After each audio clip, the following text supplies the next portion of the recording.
Woi, yang belakang tu. Dia suruh kita susun ayat. Nomborkan ayat yang pertama, kedua, ketiga dan seterusnya. Semua sama. Tahun 4, tahun 5, tahun 6, semuanya sama. Kalau kamu tak hafal, memang tak dijawab. Mereka akan mengeling jawapan kawan kamu. Kalau kawan kamu soalan yang jawapan yang salah, salahlah kamu.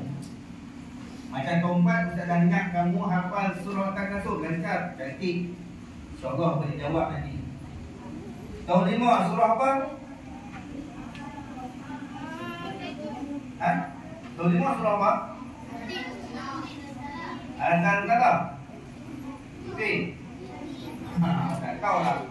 Tahun 5, mana tahun 5? Kenapa surah apa? Al-Qad. Tadi tu? Al-Tin.